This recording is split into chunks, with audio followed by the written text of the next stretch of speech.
Please pause for a moment of silence.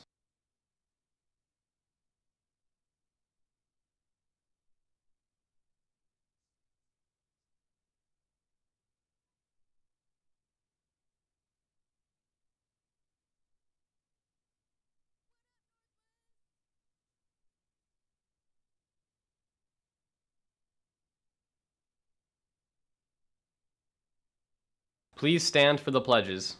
I pledge allegiance to the flag of the United States of America and to the republic for which it stands, one nation, under God, indivisible, with liberty and justice for all.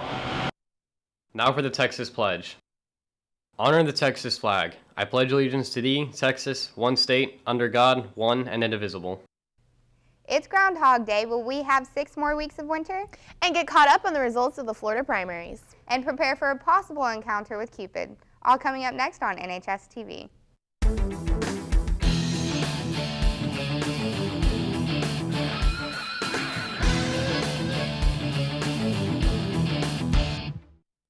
Well, girls, it's time for you to take charge. Friday, February 17th, we're having a Sadie Hawkins dance in the Student Union. Tickets are $10 a person or $15 per couple before the dance, and at the door, tickets will be $15 per person and $20 for a couple. Northwest High School will host an event at 7 p.m. on Friday, February 3rd to honor the social studies teacher, Mr. Palermo. The service is open to the public and will be held at the PAC. And please don't forget to wear your fedora tomorrow, also in honor of Mr. Palermo. Now, on a lighter note, if you haven't been keeping up with politics, no problem. But since Logan's on vacation, here's Andrew Hall with a political update.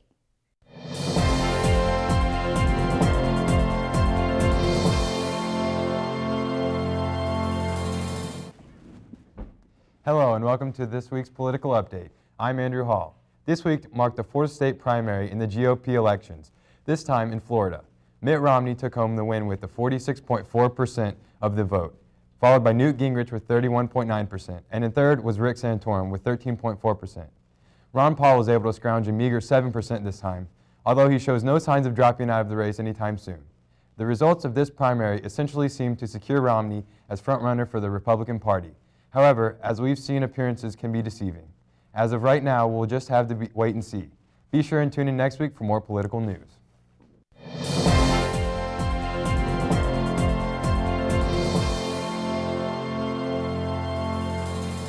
Thanks, Andrew. Well, if you don't know what to get your sweetheart for Valentine's Day, we have one sweet solution. Will you be my Valentine? Of course I will. Too shy to do this? Candy grams are going to be sold during all lunches February 6th through the 10th for $1. They'll be delivered by Cupid on Valentine's Day, and they're a little bag of small kisses with notes attached to them.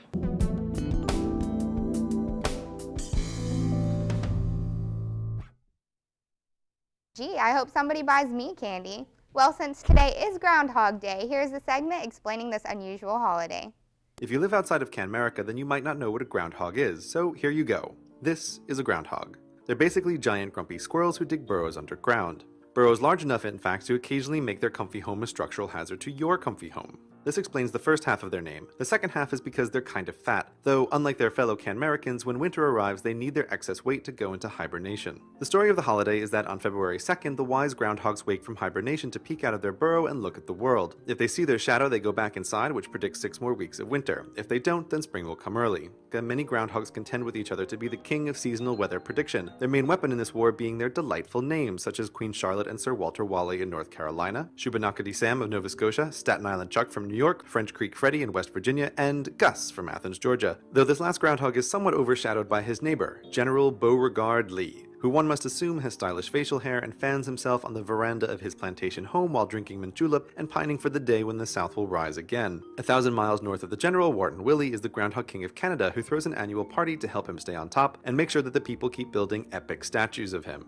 But if there could be only one, Puxatawny Phil would be him. Not only is his name the most fun to say, but he also has quite a posse of top-hatted tuxedoed men who look after him and call themselves the Inner Circle. According to them, Punxsutawney Phil has been making predictions since the 1880s. Not a Punxsutawney Phil, mind you, but this Punxsutawney Phil, who is functionally immortal because of a magic life-extending elixir the Inner Circle members prepare for him so that he can continue to make predictions and bring in tourist revenue until the end of time. He also speaks a language called Groundhogese that only the president of the Inner Circle can understand.